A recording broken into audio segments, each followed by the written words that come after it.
Hello from China. Let me show you the United States products in my home. Nothing. Do you have something from China in your home?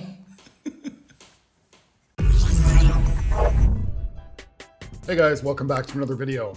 Just a couple things before we get started. Yesterday I was on Drunk Pinata's show, did 2.5 hours. I didn't think I was going to be on that long. 2.5 hours, man. I was there for his whole show. It was a lot of fun. Super intellectual guy, eh? I really like speaking with this guy. It's different because a lot of times we have kind of the same frame of thought about certain situations, but I find he's more rational than I am. I jump to the gun a little bit quicker than him. And he's very rational. It's like he slows down his pace and just really thinks out a situation well. And I really appreciate that about him.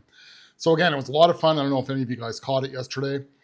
The only thing was, I watched the entire show on Zoom. I never used Zoom before. Yesterday was my first time ever using Zoom. So when he would show like what the audience is seeing on the screen, I'm seeing it on Zoom. I wasn't seeing myself. I didn't know I was on camera as often as I was. So my only regrets are I wasn't looking into my camera that often. I was pretty much all speaking to my computer screen the entire time. And I was vaping more than I should admit. Yeah, you guys know I'm a vapor. And I vape quite a bit, actually. I used to be a very heavy smoker. So I tend to more or less do that off of camera. I didn't realize that I was on camera that much. But next time we will be doing it again. I'm going to set up a second screen so I kind of know what's going on. Next thing. There was actually a comment that I got today. I just wanted to run past you guys. I should have pulled this up. Bear with me, guys. I should have already had this pulled up somewhere in here. It was obviously a liberal individual, and he's very actually nice about it. I'm not really going to pick at him here. Here we go. He just left this message 5 hours ago, this comment. It says, I'm always confused about Canadian Trump supporters. You don't even live here. You don't pay taxes yet. I don't know if he meant you don't pay taxes here or yet, meaning like you're going to be annexed eventually. I don't really take that as an insult at all. I actually found that was kind of funny. You shouldn't have to say anything about politics in the United States.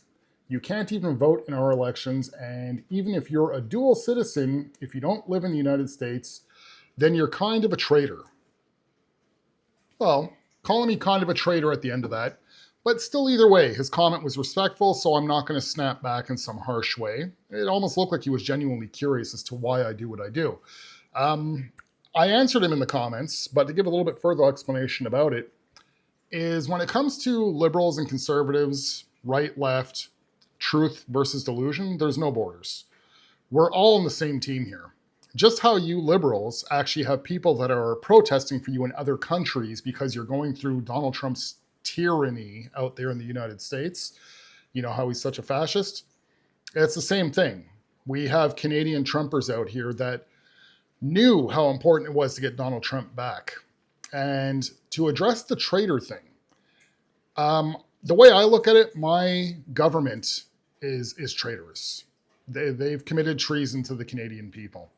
If you look at what happened through 2020 and beyond, and the way that Canadians were treated during the whole trucker convoy when it came to lockdowns, how Trudeau claimed that Canadians stood up when it came to taking the vaccine, but no, they were more or less coerced into it.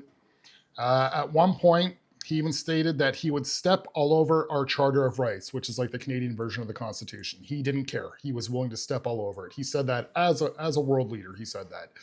He was a traitor. He went into the government, I think worth $1.8 million. He left the government worth over $80 million.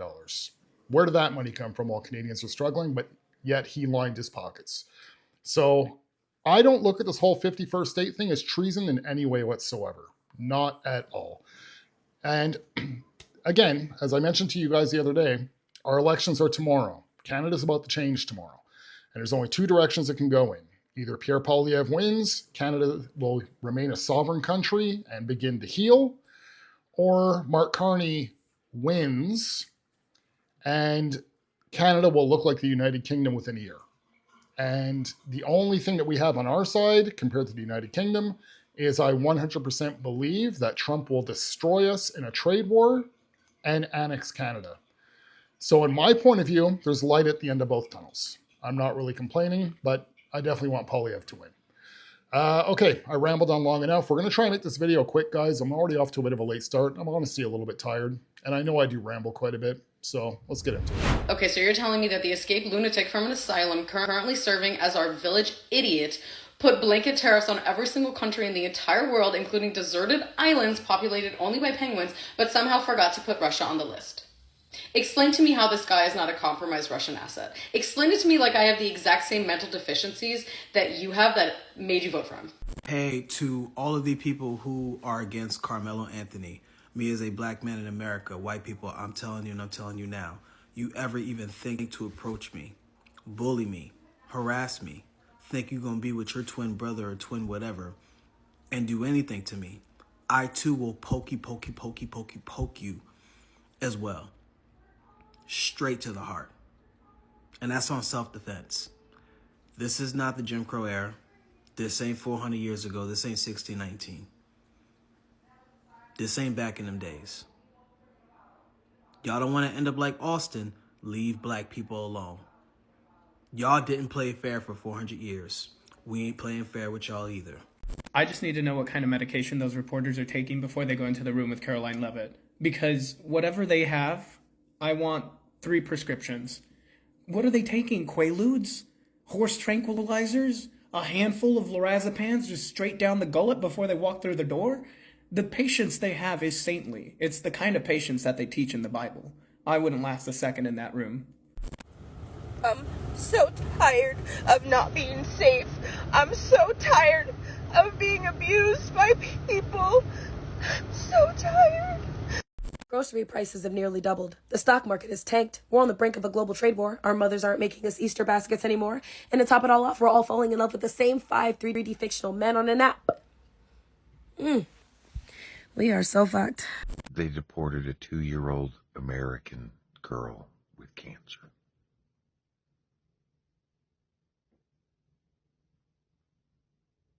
Are we great? Is this greatness?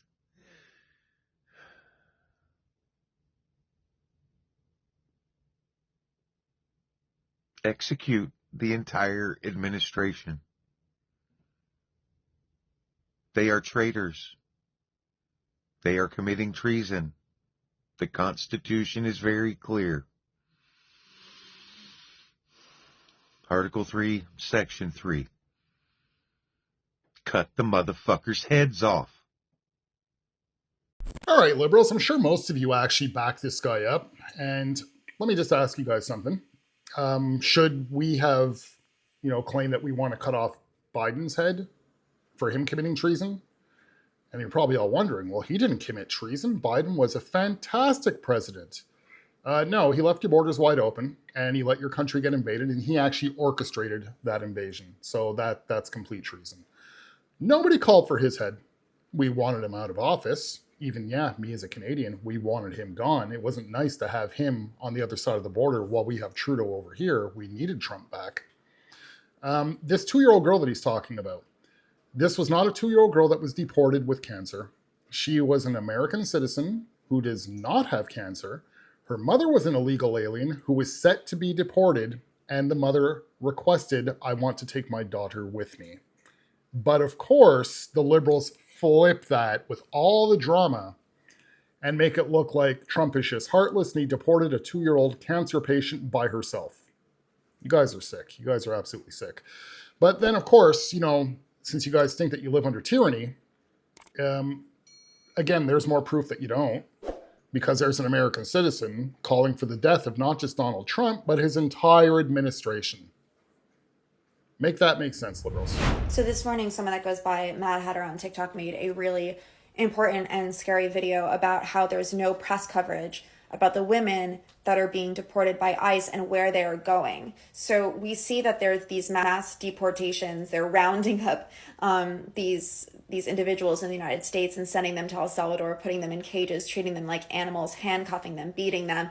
But where are the women going? Because we know that those arrests are happening. We see them happen. We know they're going into schools and taking and handcuffing children. Where are they putting them? And it's a little bit... If they are born in America, they have birthright citizenship. Birthright citizenship is in the Constitution because it's constitutional. understand what is so hard about correcting other people when they misgender others. Like, it takes you like 2 seconds, but you know what it takes for me to have to constantly do that? A lot of fucking unnecessary emotional labor that I already have to take on a daily basis just to fucking exist and be who I am. My 9-year-old asked me why Republicans are so set on ruining education. We have never had a president defy the Supreme Court. We have never had a president say, I'm not going to do what the Supreme Court says. We are in very dangerous territory because if Trump walks away from this situation, like, oh, see, I don't have to listen to what the Supreme Court says, then do we have a democracy? We already have a significant authoritarianism problem. The man is controlling too much of government. It's a big problem. We already have a dictator, but if he's going to thumb his nose at the Supreme Court, if he's going to take their ruling and say no, we have a massive problem. Oh, you're listening to the DNC and repeating what they tell you to say. Try learning the truth. I fixed the typos for you. Hi, Tim. My name's Aubrey. My children and I recently fled the state of Florida because one of my children is transgender and the other is non-binary. We are now in the state of New York. We are staying with a friend of mine. We are needing to secure a place of our own and replace the majority of our furniture that we left in Florida. So with that, I will be taking ignorant ass comments like yours and turning them into ad videos. This ad is for little Ouchies. These are pain stimulation toys. And you know, when children who identify as LGBTQIA+ don't feel understood by their parents or other adults in their life, they have a tendency to self-harm. So, toys like this can be helpful because no one wants an unalived child. We just want to love our children for who they are and support them. That's all. Little Ouchies. This is the mini. This one's obviously not the mini. Have a day. Well, of course you have one child that's transgender and the other one that's non-binary. Of course. We're not shocked at all. Most liberal parents do. You guys wonder, you lived in a red state, yet both of your children have either non-binary or transgenderism happening. And then you want to promote little Ouchies. I noticed one's bigger than the other. I don't know if maybe this is something that she is involved in selling. That's what she said, right? So it must be a little business that she has. Isn't it a little bit strange that you feel that you need something to help your children comfortably induce pain? Doesn't that state that there's some type of mental illness going on? What a young lady like this should be doing is actually trying to help her children get through this and not, I guess, pushing it. And pretty much while helping with the indoctrination and the grooming. This is not parenting. This is not a mother protecting her children. Again, she was from a red state. So there, it's kind of a strange thing. And again, Bill Maher said it best. Because, a lot of people are saying, well, no, transgenderism's always been around and it's completely normal. More people are just coming out now. He says, yeah, he goes, but how come it's regional? Why is it regional? That really doesn't make much sense at all. And it has to do with the liberal parents, with this strange ideology of acceptance. And hey, my kid wants to identify as a dinosaur today, so I'm going to encourage that. So it doesn't make any sense, guys. That's not parenting at all. I'm so grateful that I am not dumb enough to think that my problems are because of immigrants and not billionaires. Thank you to my ancestors for continuing to breed with enough intelligent people that I have not been fooled by the utter nonsensical propaganda that's been imposed on people in my country since we were born by the parasites atop the Capitol marketplace. For me to think that my problems are because of hardworking immigrants, maybe not even hardworking immigrants, rather than the people who are robbing all of our labor and extracting all of our time and energy so that they could have a disproportionate amount of material excess and control over our one and only lives. Thank you ancestors. Fox Noise Network should never surprise you for how low they're willing to go. Maryland is flying to El Salvador tomorrow to break the gangbanger out of... So apparently the burden of proof now for guilt in this country is that a confidential informant can make an accusation 6 years ago for which you are never charged, and that is enough to have you deported and landed in a death camp in a foreign country. Somehow that informant, who was probably receiving a lesser sentence for his own crimes, is considered more credible than E. Jean Carroll testifying in open court. I can't stop thinking about how when I first told my boss that I was going to leave the country, she told me that I should think it through more. And now I've been out for less than a month, and Trump was just recorded telling Bukele, the homegrowns are next. You need to build about 5 more places. To which Bukele laughs and says, we've got space. I was not wrong. Please get out if you can. I'm making this so that you all know about the horrors that are happening.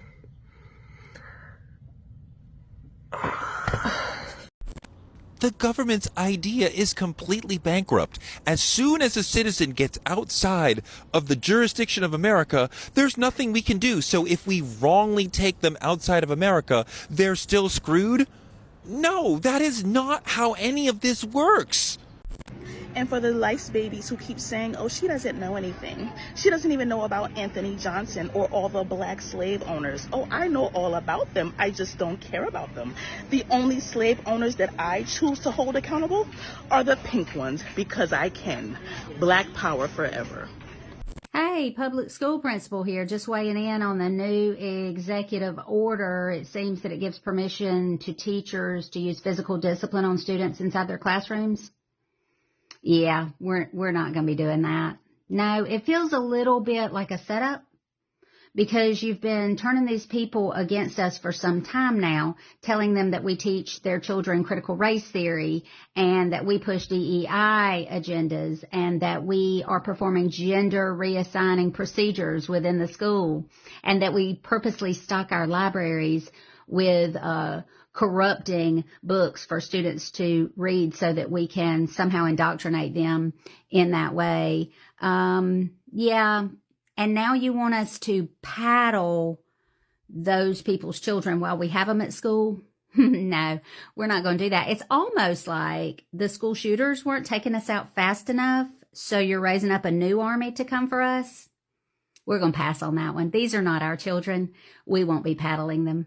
Thank you. There's no bill that states it's okay to start disciplining children physically in school now. I have not read the bill myself. From what I see online, what the bill is stating that there's no discrimination between any race or culture. Like, everybody's equal. Disciplinary action. It's not like, hey, you're a white kid, so yeah, you're not going to get you're okay. But oh, the brown skinned kids, they're going to be in trouble. That's what that bill was about. They're all treated equally. It's actually to end any form of like racial discrimination. But of course, liberals flip it and they make it look like, hey, Trump wants us to start beating the heck out of kids in school. When I was a kid and I went to elementary, yeah, you would get the paddle in school, the strap. That's what we would get. We would get the strap. I got it once or twice. Wasn't very pretty, but that was actually kind of normal back then. You think about it nowadays, it's actually kind of sick. But even how she ends off stating, we're not going to paddle your children, yet you will pretty much will indoctrinate our children. And this is a public school principal here. And if they don't understand what we mean by indoctrination, she just said it herself, how, we purposely put these books. You want to say that we purposely put books that your children shouldn't be reading in our libraries. Well, did they get there by accident? You guys knew that they were in there. They're in there. There's proof. You can't deny that. They were trying to deny it for the longest time, and they can't deny it. There's really inappropriate books that were in schools. You teachers, it's worse mentally for a child. If I had two choices, I would much rather you take a paddle to my kid's ass than try and tell them, hey, don't worry, I'm going to call you by a different name if you want. We'll pretend that you're a girl while you're at school. And don't worry, we won't tell your parents. That's sick. And that's what you guys pretty much will promote. I've said it before. I get really touchy when it comes to the whole school thing. It really does bother me because as parents, we're supposed to be able to rely on you guys to keep our children safe while we are at work. It's another form of daycare for older children. Yet, all of you teachers, majority of you, like 99% of you, just happen to be liberal. That's a little fishy right there. Are literally persuading our children into confusion and thinking that there's something that they're not. It's okay. I don't understand what you guys get out of it. I don't really understand the fetish that even what you guys call the cis people on the left, what's this fetish with transgenderism? It really doesn't make any sense, and it's actually quite creepy. So I've said it before. I believe that everybody who teaches in a school, wants to be a principal or anything, you're going to have anything to do with our children, you got to pass a test. And if this test proves that you have any type of political ideology, whether it be left or right, you can't work there. It's got to be somebody who literally just doesn't give a shit about politics. That's who I want teaching my children. I don't want a leftist, and I don't want somebody on the far right either, putting things in their head. That's up to me. That's up to me to put what I want to put into my child's head. You guys, once again, I get worked up by the end of it, guys. I do apologize. I'm trying to actually keep it a little bit cooler lately and not really let these people get to me, but you watch a lot of these videos, guys, it starts to get under your skin a little bit, and I'm sure you guys understand. All right, that's it for this video, guys. If you do like this type of content, please consider subscribing if you're new to the channel. If not, if you guys can either like the video, share the video, comment, interact with the video in any way just to keep that algorithm going. And besides that, I shall see you guys in the next video. Have a good one, guys. If you still support Trump after everything he's done to fuck this country up, to embarrass us in front of the whole fucking world, then you're a fucking sad, pathetic excuse for a fucking human. I wouldn't even call you a fucking human being. You motherfuckers are disgusting. You voted for this motherfucking orange piece of shit. He's the biggest shit stain on this country that has ever fucking existed. I don't give a fuck what none of you say. It's the fucking truth. You can make your little fucking side comments and run your mouth all you want, but you are wrong and so is he. You motherfuckers are what is wrong with the world. Pieces of shit like you that don't care about nobody or anybody else unless it affects you. You don't care about no one. You care about yourself, and that is it. And you're in a fucking cult, and I don't give a fuck if you say you're not, because you are. You make excuses for this fucking orange turd every time he does another fucked up thing, signs another fucked up executive order. So fuck you, fuck him, fuck his whole administration. You can all go to fucking hell where you belong.